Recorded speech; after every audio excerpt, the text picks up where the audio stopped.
Hello friends, சின்ன மருமகள் serial இன்னும் வரப்போற எபிசோட்ஸ்க்கான ரிவ்யூ தான் பார்க்க போறோம். அடுத்தடுத்து சுவாரஸ்யங்களை தெரிஞ்சுக்கிறதுக்கு இந்த வீடியோவை ஸ்கிப் பண்ணாம கடைசி வரைக்கும் பாருங்க. ஐஸ்வர்யாவை அழகர் அம்மானு சொல்லி கூப்பிட்டதை ஏற்றுக்க முடியாம ரொம்ப ஃபீல் பண்ணி அழுதுகிட்டே இருக்காங்க. இந்த விஷயத்த நம்ம சும்மா விடவே கூடாது அப்படின்னு ஐஸ்வர்யாவுக்கு ரொம்ப கோபமாக கால் பண்ணவும் ஐஸ்வர்யா ரொம்ப பதறி போய் ஃபோன் அட்டன் பண்ணி தமிழ்ச்செல்வி அழகர் அழுதுகிட்டே இருக்கானா அப்படின்னு சொல்லி ஓவர் அட்வான்டேஜ் எடுத்து பேசவும் இதை கேட்ட தமிழ்ச்செல்விக்கு பயங்கர கோபம் வந்துடுது. இங்க பாருங்க ஐஸ்வர்யா, என்னோட பையனை எப்படி பார்த்துக்கிறதுன்னு எனக்கு தெரியும். உங்களை நேரில் பார்த்து ஒரு சில விஷயம் பேசணுன்றதுக்காக தான் உங்களுக்கு கால் பண்ண, உங்களை நேரில் பார்க்க முடியுமா அப்படின்னு சொல்லி கேட்கவும், என்ன தமிழ்ச்செல்வி, எந்த விஷயத்தை பற்றி பேசணும், நேரில் வாங்க எல்லா விஷயத்தையும் சொல்கிறேன் அப்படின்னு ரெண்டு பேருமே நேரில் மீட் பண்ணுறாங்க. நம்ம ஐஸ்வர்யா இருந்துட்டு, இங்கே பாருங்க தமிழ்ச்செல்வி, என்னை வர சொல்லி ரொம்ப நேரம் ஆகுது, நீங்கள் எதுவுமே பேசாமல் அமைதியாகவே நின்றுக்கிட்டு இருக்கீங்க, என்னாச்சு, எந்த விஷயத்தை பற்றி என்கிட்ட பேசணும், என்ன ஐஸ்வர்யா உங்கள் மனசில் என்ன நினச்சிக்கிட்டு இருக்கீங்க, உங்கள் வீட்டில் இருக்கிறவங்க என்ன நினச்சிக்கிட்டு இருக்காங்க, என்கிட்ட இருந்து எப்படியாவது குழந்தைய பிரித்து நீங்கள் கூட்டிகிட்டு போகணும், என்னை வேதனைப்படுத்தணும், கஷ்டப்படுத்தணும், என்னை பழி வாங்கணுன்றதுக்காக தானே இப்படியெல்லாம் பண்ணிக்கிட்டு இருக்கீங்க. இங்கே பாருங்க தமிழ்ச்செல்வி, நீங்கள் எதுக்காக இப்படியெல்லாம் பேசிக்கிட்டு இருக்கீங்கன்னு எனக்கு ஒன்றுமே புரியல. என்ன ஒன்றுமே புரியலையா? என்னோட பசங்களை என்கிட்ட இருந்து பிரிக்கணுன்றதுக்காக தானே இப்படியெல்லாம் பண்ணிக்கிட்டு இருக்கீங்க. எனக்கு கொடுத்த வேதனைலாம் பத்தாதா? எதுக்காக என் குழந்தைய என்கிட்ட இருந்து பிரித்து இப்படி என்னை வேதனைப்படுத்திக்கிட்டு இருக்கீங்க அப்படின்னு சொல்லவும், இங்கே பாருங்க தமிழ்ச்செல்வி, நீங்கள் எதுக்காக இவ்வளோ ஃபீல் பண்ணி பேசுறீங்கன்னு எனக்கு சத்தியமாக புரியல. 10 மாதம் கஷ்டப்பட்டு சுமந்து பெத்த தாயை அம்மானு கூப்பிடாம உங்களை அம்மானு கூப்பிட்றத என்னால் ஏற்றுக்கவே முடியல. என்கிட்ட இருந்து எப்படியாவது என் குழந்தைய பிரிக்கணுன்றதுக்காக தானே இப்படியெல்லாம் பண்ணிக்கிட்டு இருக்கீங்க. ஐயோ தமிழ்ச்செல்வி, சத்தியமா நான் ஒரு நிமிஷம் கூட அந்த மாதிரி நினச்சதே கிடையாது. அழகரை என்னோட பையனாக தான் நினச்சி நான் அப்படியெல்லாம் பார்த்துக்கிட்டு இருக்கேனே தவிர உங்ககிட்ட இருந்து அழகரை பிரிக்கணுன்ற எண்ணம் எனக்கு இல்லவே இல்லை. உங்கள் மனசில் இல்லைன்னு எனக்கு தெரியும். ஆனால் உங்கள் வீட்டில் இருக்கிறவங்களுக்கு அது கண்டிப்பாக இருக்கும்னு எனக்கு தெரியும். என் மேலே ஒரு பெரிய பழியை தூக்கி போட்டு நான் செய்யாத தப்புக்கு இப்போ வரைக்குமே தண்டனையை அனுபவிச்சுக்கிட்டு இருக்கேன். இப்போது இவ்வளோ பெரிய விஷயத்த எனக்கு எதிராக பண்ணிங்கன்னா சத்தியமாக இந்த விஷயத்தில் நான் சும்மா இருப்பேன்னு மட்டும் நினைக்காதீங்க. கண்டிப்பாக இந்த விஷயத்த நான் சும்மாவே விட மாட்டேன். என்னோட பொண்ணையும் பையனையும் ஒன்றா சேர்த்து வச்சு 365 நாளும் நாள் கணக்கு பார்க்காம 2 பேரையும் கூடவே இருக்கணும்னு ஆசைப்பட்டேன். ஆனால் அதை என்கிட்ட இருந்து பிரிச்சிங்க. ஆனால் அந்த விஷயமும் நடக்கலை. இப்போ 2 பேருமே என்னை அம்மானு கூப்பிடாம என் மனசை காயப்படுத்திக்கிட்டு இருக்காங்க. இப்படியெல்லாம் நடக்கணுன்றதுக்காக தான் இது எல்லாத்தையும் பண்ணிக்கிட்டு இருக்கீங்க. உங்களை நான் சும்மாவே விடமாட்டேன் ஐஸ்வர்யா அப்படின்னு சொல்லி நம்ம ஐஸ்வர்யா மனசுக்குள்ள நினைக்கிறாங்க. தமிழ்ச்செல்வி இவ்வளோ கஷ்டப்பட்டுக்கிறதுக்கு காரணமும் நம்ம தானே. தமிழ்ச்செல்விக்கு இவ்வளோ பெரிய துரோகத்தை பண்ணியிருக்கோமே, இவ்வளோ பெரிய துரோகத்தை பண்ணிட்டு நம்ம எப்படி சந்தோஷமா வாழ முடியும்? இந்த விஷயத்த இப்போவே நம்ம தமிழ்ச்செல்வி கிட்ட சொல்லிடலாமா? ஐயோ, இப்போ சொன்னா கண்டிப்பா தமிழ்ச்செல்வி ரொம்ப கோவப்படுவாங்க. அது மட்டும் இல்லாம சேது மாமாக்கு இந்த விஷயம் தெரிஞ்சா என்னை ஏத்துக்கவும் மாட்டாரு. இப்போதான் கொஞ்சம் கொஞ்சமா மனசு மாறி எனக்கு பிடிச்ச மாதிரி சேது மாமா மாறிக்கிட்டு வராரு. இப்போ நம்ம என்ன பண்ணுவோம்? தமிழ்ச்செல்விக்கு பண்ண பாவத்துக்கு நம்ம வாழ்க்கையில எவ்வளோ கஷ்டத்தை அனுபவிக்க போறோம்னு தெரியலையே. இங்க பாருங்க தமிழ்ச்செல்வி, என்னை மன்னிச்சிருங்க தமிழ்ச்செல்வி, இனிமே இப்படி நடக்கிற மாதிரி நான் கண்டிப்பா நடந்துக்க மாட்டேன், என்னை மன்னிச்சிருங்க அப்படின்னு சொல்லவும், இங்க பாருங்க இனிமேலும் இப்படி ஏதாவது நடந்துச்சுன்னா கண்டிப்பா 2 பிள்ளைங்களையும் நான் உங்க வீட்டுக்கு அனுப்பவே மாட்டேன். நான் கண்டிப்பா 2 பிள்ளைங்களையும் என் கூட வச்சுதான் நான் பார்த்துப்பேன். இனிமேலும் இப்படி நடக்காம பார்த்துக்கோங்க அப்படின்னு சொல்லிட்டு ரொம்ப எமோஷ்னலா சொல்லிக்கிட்டு வீட்டுக்கு போயிடுறாங்க. வீட்டுக்கு போன உடனே ஐஸ்வர்யா ரொம்ப டல்லா இருக்கிறத பார்த்த சித்து இருந்துட்டு, என்ன ஐஷோ, என்னாச்சு உனக்கு, என்ன இவ்வளோ டல்லா இருக்க அப்படின்னு சொல்லி கேட்கவும், ஒன்றும் இல்லை சித்து அப்படின்னு சொல்லிடுறாங்க. என்ன ஐஷோ, சேதுவோட மனசை எப்படியோ மாத்திட்டே. இங்க பாரு ஐஷோ, உன்னை நான் லேசில் நினச்சிட்டேன். ஆனா எப்படி பிளான் போட்டு சேதுவோட மனசையும் அழகரோட மனசுலையும் இடம் பிடிச்சிட்ட. அழகரே உன்னை அம்மானு சொல்லி கூப்பிடுற அளவுக்கு மாத்திட்டே. எனக்கு எவ்வளோ சந்தோஷமா இருக்கு தெரியுமா அப்படின்னு சொல்லவும், நம்ம ஐஸ்வர்யா மனசுல தமிழ்ச்செல்வி தன்னோட மனசுல இருக்கிற கஷ்டத்தை எல்லாம் சொல்லி சொல்லி அழுதுகிட்டு இருந்ததா அப்படின்னு ஞாபகத்துக்கு வந்துகிட்டே இருக்கு. அதுக்கப்புறம் நம்ம ஈஸ்வரி வராங்க. வந்த உடனே என்ன சித்ரா, என்ன ஐஸ்வர்யா ஒரு மாதிரி இருக்கா அப்படின்னு சொல்லி கேட்கவும், அம்மா நான் நிறைய விஷயம் அவகிட்ட பேசிக்கிட்டே தான் இருக்கேன். ஆனால் நான் சொல்றது எதுவுமே காதலை வாங்காம அவ பாட்டுக்கு எதையோ யோசிச்சுக்கிட்டே இருக்கா அப்படின்னு சொல்லவும், இங்க பாரு ஐஸ்வர்யா என்னாச்சு அப்படின்னு சொல்லி ஐஸ்வர்யா கிட்ட கேட்கவும், ஐஸ்வர்யா இருந்துட்டு, இங்க பாருங்க ஆண்டி, நான் பண்ணது மிகப்பெரிய தப்பு, நான் அப்படி ஒரு காரியத்தை பண்ணியிருக்கவே கூடாது.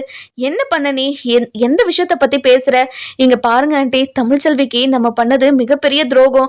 அந்த துரோகத்தை பண்ணதுனால தானே இப்போ சேது மாமால இருந்து, குழந்தைங்கள இருந்து, தமிழ்ச்செல்வியில இருந்து இவ்வளோ கஷ்டப்பட்டுக்கிட்டு இருக்காங்க. இவங்க எல்லாருமே கஷ்டப்பட்டுக்கிட்டு இருக்கிறதுக்கு காரணம் நான் தானே. நான் சந்தோஷமா இருக்குன்ற ஒரே ஒரு காரணத்துக்காக இத்தனை பேரோட வாழ்க்கையில நான் விளையாடி இருக்கேன்.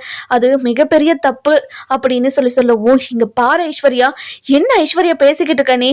இங்க பாரு ஐஸ்வர்யா, திரும்ப இந்த விஷயத்த பத்தி பேசாத. எதுக்காக இந்த விஷயத்த பத்தி பேசிக்கிட்டு இருக்க? இத்தனை வருஷத்துல நீ இவ்வளோ சந்தோஷமா இருந்து நான் பார்த்ததே கிடையாது.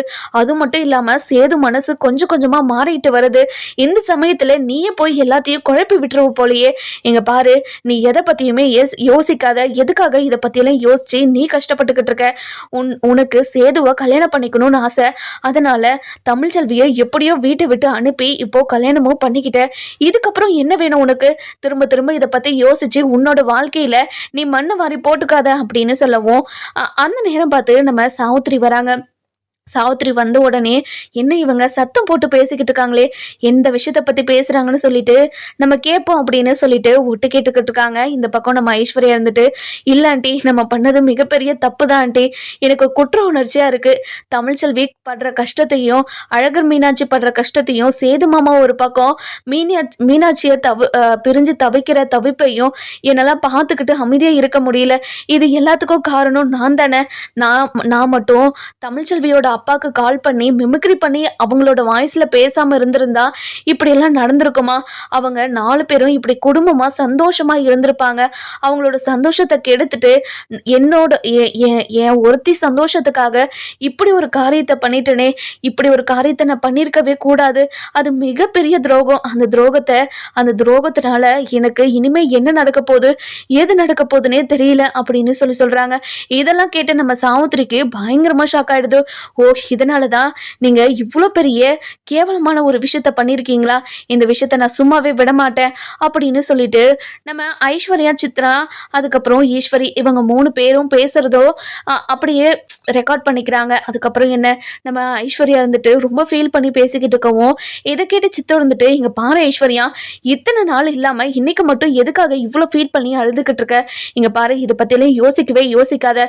இனிமே இதை பத்தி யோசிச்சு உன்னோட வாழ்க்கைய நீ மண்ணள்ளி போட்டுக்காத, சரியா? அந்த தமிழ்ச்செல்வி அவளோட வாழ்க்கைய பழக ஆரம்பிச்சுட்டா. திரும்ப அவளை பத்தி யோசிச்சு உன்னோட வாழ்க்கையை நீ அழிச்சுக்காத, சரியா? இல்ல ஆண்டி, நான் பண்ணது மிகப்பெரிய தப்பு தான். பாருங்க, சுத்தி இருக்கிறவங்க எல்லாருமே என்னால கஷ்டப்பட்டுக்கிட்டு இருக்காங்க. அதை என்னால பார்க்கவே முடியல அப்படின்னு சொல்லவும், இதை கேட்ட உடனே நம்ம ஈஸ்வரி இருந்துட்டு, இங்க பாரு ஐஸ்வர்யா, இவ்வளோ நல்லவளாலாம் இருக்காத நீ. உன்னை வச்சு நான் சொத்தெல்லாம் என் பேருக்கு மாத்தலான்னு ட்ரை பண்ணிக்கிட்டு இருந்தேன். ஆனா நீ இப்படி எல்லாம் பேசிக்கிட்டு இருக்க. என்னண்டி பேசுறீங்க நீங்க? என்ன வச்சு சொத்தெல்லாம் உங்க பேருக்கு மாத்தலான்னு இருந்தீங்களா? ஆமா ஐஸ்வர்யா, நான் இந்த வீட்டுக்கு கல்யாணம் ஆகி வந்ததுல இருந்தே இப்ப வரைக்கும் இந்த வீட்டுல என்ன ஒரு அடிமை மாதிரி தான் நடத்திக்கிட்டு இருக்காங்க. எப்படியாவது இந்த சொத்தை எல்லாம் நம்ம பேருக்கு மாத்தணும்னு நினைச்சுதான் உன்னை நான் சேதுக்கே கல்யாணம் பண்ணி வச்சேன். உன்னை எப்படியாவது உன் பேருக்கு எல்லா சொத்தையும் மாத்தி உன்கிட்ட இருந்து அந்த சொத்தை வாங்கிக்கலான்னு முயற்சி பண்ணா நீ பாட்டுக்கு தமிழ்ச்செல்விக்கு துரோகம் பண்ணிட்டேன், சேதுக்கு துரோகம் பண்ணிட்டேன், எல்லா உண்மையும் எல்லார்கிட்டே சொல்ல போறேன் அப்படின்னு ரொம்ப நியாயஸ்தி மாதிரி பேசிக்கிட்டு இருக்க. இந்த மாதிரி பேசுற வேலை வச்சுக்கிட்ட, அவ்வளவுதான், கொஞ்சம் நீ பார்த்து நடந்துக்கோ, சரியா? அப்படின்னு சொல்லவும், என்ன ஆண்டி, இவ்வளவு பெரிய கேவலமான புத்திய மனசுல வச்சுக்கிட்டு தான் என்ன சேது மாமாக்கு கல்யாணம் பண்ணி வச்சிங்களா? சேது மாமாவை நான் உயிருக்கு உயிரா லவ் பண்றதுனாலதான் என்ன சேது மாமா கூட சேர்த்து வச்சுங்கன்னு நினைச்சுக்கிட்டு இருந்தேன். ஆனா நீங்க மனசுக்குள்ள இப்படி ஒரு கேவலமான எண்ணத்தோடு தான் இதை பண்ணிருக்கீங்கன்னு நினைச்சு தெரிஞ்சிருந்தா கண்டிப்பா இப்படி ஒரு காரியத்துக்கு நான் சம்மதம் சொல்லியிருக்கவே மாட்டேன். நான் இப்பவே எல்லா உண்மையும் எல்லார்கிட்டையும் சொல்லதான் போறேன்.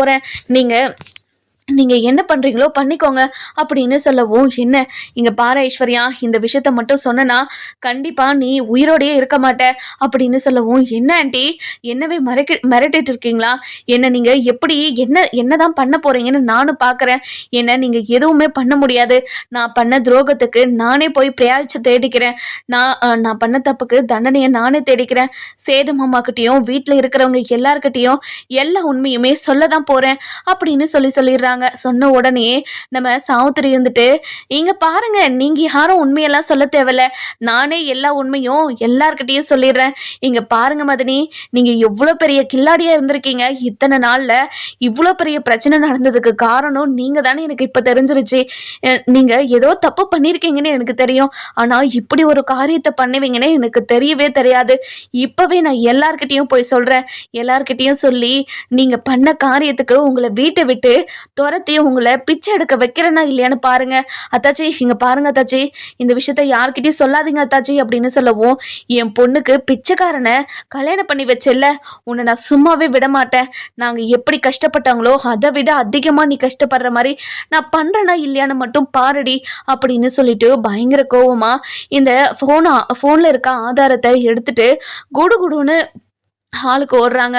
ஹாலுக்கு போன உடனே மதனி மதனி அண்ணன் அண்ணன் அப்படின்னு சொல்லிட்டு வீட்டில் இருக்கிற எல்லாரையும் கூப்பிட்டுக்கிட்டு இருக்காங்க. அந்த நேரம் பார்த்து நம்ம மலர், மோகனா, அதுக்கப்புறம் கருப்பு, நடேசன் இவங்க எல்லாருமே வராங்க.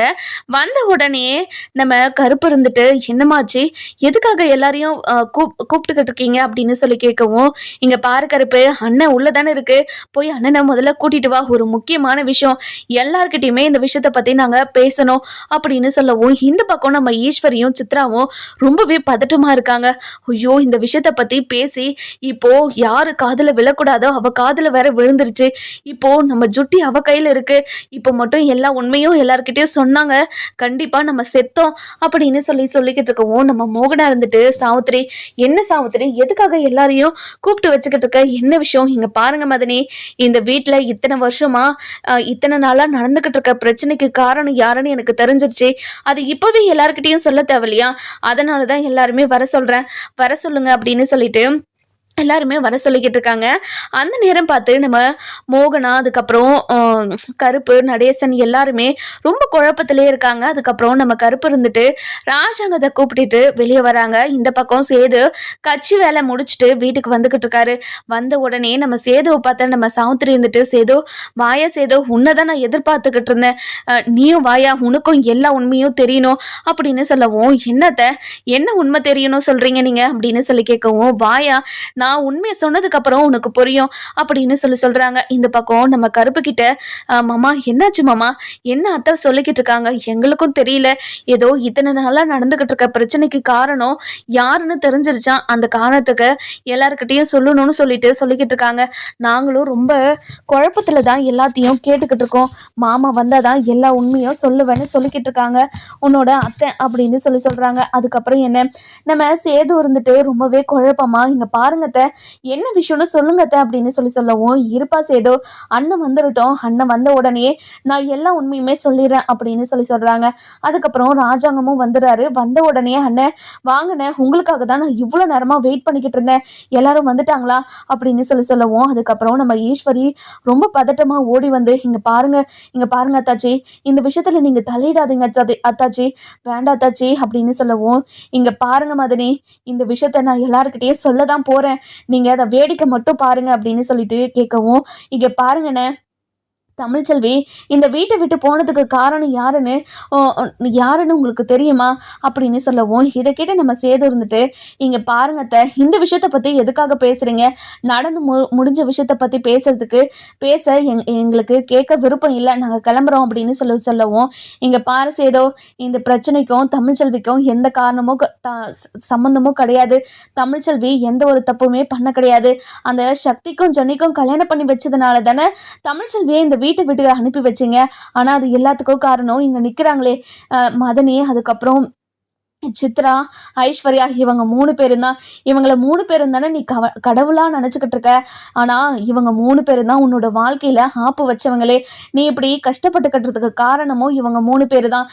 என்னத்த சொல்றீங்க நீங்க, இங்க பாரு, தமிழ்ச்செல்வியோட ஃபோன்ல இருந்து அவங்க அப்பாவுக்கு கால் பண்ணி பேசினது தமிழ்ச்செல்வி கிடையாது, தமிழ்ச்செல்வியோட வாய்ஸில் ஐஸ்வர்யா தான் மிமிக்ரி பண்ணி பேசியிருக்கா, இது ஆமாவா இல்லையான்னு ஐஸ்வர்யாவே கேட்டுப்பாரு அப்படின்னு சொல்லவும், ஐஸ்வர்யா, என்ன ஐஸ்வர்யா, அத்தை சொல்கிறது எல்லாமே உண்மையா அப்படின்னு சொல்லவும், அழுதுகிட்டே ஓடி வந்து, மாமா என்னை மன்னிச்சிருங்க மாமா, ஆமாம் மாமா, அவங்க சொல்கிறது எல்லாமே உண்மைதான், நான் தான் இது எல்லாத்துக்கும் காரணம், தமிழ்ச்செல்வி எப்படியாவது உங்கள் வாழ்க்கையை விட்டு துரத்திட்டு உங்களை நான் கல்யாணம் பண்ணிக்கணும் இருக்கணும்னு ஆசைப்பட்டு தான் தமிழ்ச்செல்வியை உங்ககிட்ட இருந்து நான் தான் பிரித்தேன், என்னை மன்னிச்சிடுங்க மாமா அப்படின்னு சொல்லிட்டு காலில் விழுந்து மன்னிப்பு கேட்குறாங்க. இதை கேட்ட உடனே அதிர்ச்சியில் என்ன பண்ணுறதுன்னு தெரியாமல் அப்படியே உறைஞ்சு போயிருக்காங்க. அதுக்கப்புறம் ராஜாங்க இருந்துட்டு, என்னம்மா ஐஸ்வர்யா சொல்கிற, நீ என்ன சொல்லிக்கிட்டு இருக்க, நீ சொல்கிறது எல்லாம் உண்மையா அப்படின்னு சொல்லி கேட்கவும், ஆமாம் மாமா, ஈஸ்வரி ஆண்டி தான் இதை பிளான் போட்டு கொடுத்தாங்க. தமிழ்ச்செல்வி எப்படியாவது இந்த வீட்டை விட்டு துரத்திட்டா உனக்கு நான் சேதுவை கல்யாணம் பண்ணி கொடுக்குறேன் அப்படின்னு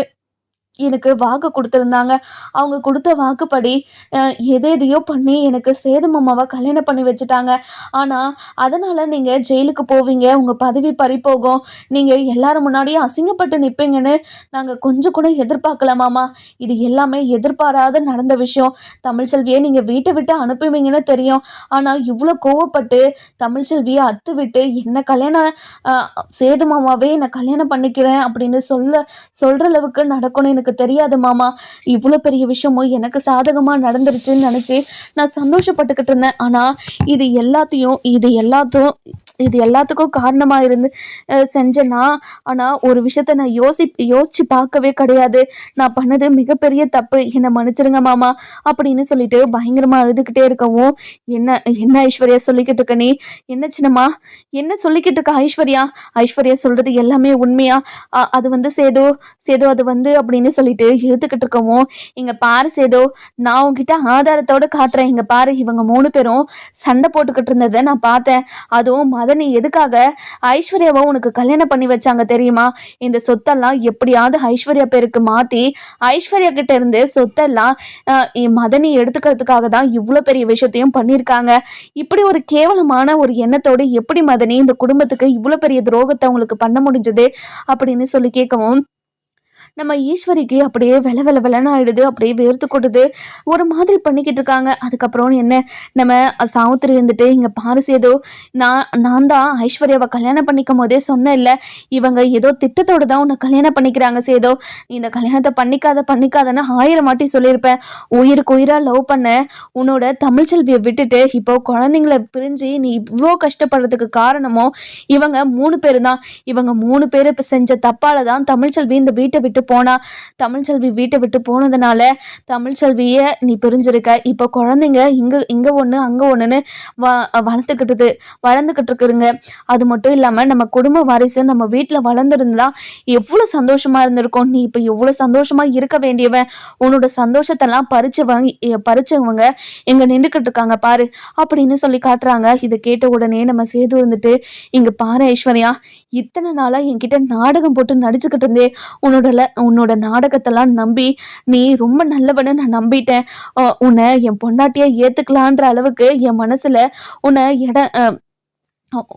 நீ என் மனசுல இடம் பிடிக்கிற அளவுக்கு நீ என்கிட்ட நடிச்சிருக்க. எப்படி ஐஸ்வர்யா உன்னால இப்படி ஒரு துரோகத்தை எனக்கு பண்ண முடிஞ்சது அப்படின்னு சொல்லி கேட்கவும், இது கேட்ட உடனே நம்ம ஐஸ்வர்யா இருந்துட்டு, மாமா என்னை மன்னிச்சிருங்க மாமா, இது எல்லாத்துக்கும் காரணம் ஈஸ்வரி ஆண்டி தான். நான் உங்களை எப்போவோ மறக்கலான்னு ட்ரை பண்ணிக்கிட்டு இருந்தேன், ஆனால் முடியல. ஆனால் ஈஸ்வரி ஆண்டி தான் என் மனசுல இருந்த ஆசையை இன்னும் வளர்த்து விட்டாங்க. நான் எப்படியாவது உன்னை தமிழ்ச்செல்வியை உங்ககிட்ட இருந்து பிரிச்சு சேதுவை உனக்கு நான் கல்யாணம் பண்ணி கொடுக்குறேன்னு சொல்லிட்டு அவங்க தான் எனக்கு வாக்கு கொடுத்துருந்தாங்க. அதனால தான் மாமா உங்க மேல ஆசை இன்னும் அதிகமாயிடுச்சு. ஆனா அதனால நீங்க குழந்தைங்க தமிழ்ச்செல்வி அப்படின்னு எல்லாருமே இவ்வளோ கஷ்டப்பட்டுக்கிறதுக்கு காரணம் நான் தான் மாமா. அந்த குற்ற உணர்ச்சியால தான் ஆன்டி கிட்ட போயிட்டு இந்த உண்மை எல்லாத்தையும் நான் எல்லார்கிட்டையும் சொல்றேன்னு சொன்னேன்.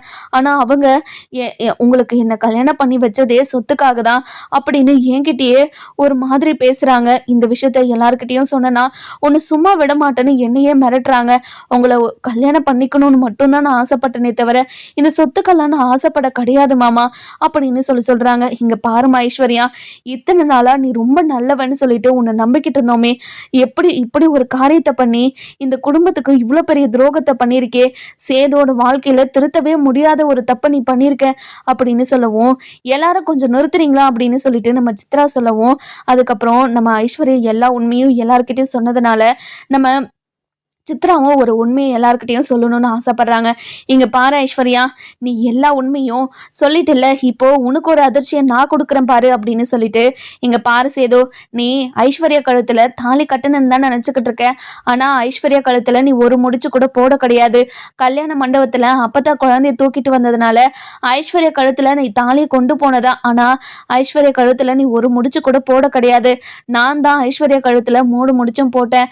அப்பதான் வந்த அதிர்ச்சி நீ உட்காந்துக்கிட்டே இருந்த. எங்க இந்த கல்யாணம் நடக்காம போயிடுமோன்னு நினைச்சுதான் நான் தான் உன் கையில இருந்து தாலியை வாங்கி 3 முடிச்சும் நான் ஐஸ்வர்யா கழுத்துல போட்டேன் அப்படின்னு சொல்லவும், சித்து என்ன சித்து சொல்லிக்கிட்டு இருக்க? இங்க பாரு சித்து, நீ விளையாடலையே. இங்க பாரு ஐஸ்வர்யா, நான் எதுக்காக விளையாடணும்? இந்த விஷயத்துல நான் விளையாடணும்னு அவசியமே கிடையாது. இங்க பாரு, கல்யாண வீடியோவை கூட எடுத்து பாரு. கண்டிப்பா சேது உன் கழுத்துல தாலி கட்டியிருக்கவே மாட்டான். இந்த விஷயம் எல்லாருக்கும் தெரிஞ்சிடும்னு நினைச்சுதான் அந்த கல்யாண வீடியோவை கூட யாருக்கும் காட்டாம வச்சிருந்தேன் அப்படின்னு சொல்றாங்க. நம்ம ஐஸ்வர்யாவுக்கு பயங்கர ஷாக்ல அப்படி இடி விழுந்த மாதிரி அதிர்ச்சியில உட்காந்துடுறாங்க. அதுக்கப்புறம் நம்ம ராஜாங்க இருந்துட்டு, இங்க பாரியா சேதோ, உன்னோட வாழ்க்கையில திருத்தவே முடியாத ஒரு தப்பை பண்ணிட்டேனேயா. இப்போ நீங்க குடும்பமா எவ்வளவு சந்தோஷமா இருக்க வேண்டியது, உன்னோட சந்தோஷத்தை மொத்தத்தையும் கெடுத்துட்டாங்களே அப்படின்னு சொல்லிட்டு பயங்கரமா அழுதுகிட்டே இருக்கவும், நம்ம சேது அப்படியே உடைஞ்சு நொறுங்கி போய் உட்காந்துறாரு. இங்க பாருங்கப்பா, இத்தனை நாளா தமிழ்ச்செல்வி செய்யாத தப்புக்கு தண்டனை அனுபவிச்சுக்கின்னு குழந்தைங்களையும் பிரிஞ்சு இவ்வளோ கஷ்டப்படுறதுக்கு காரணம் நான் தான்ப்பா.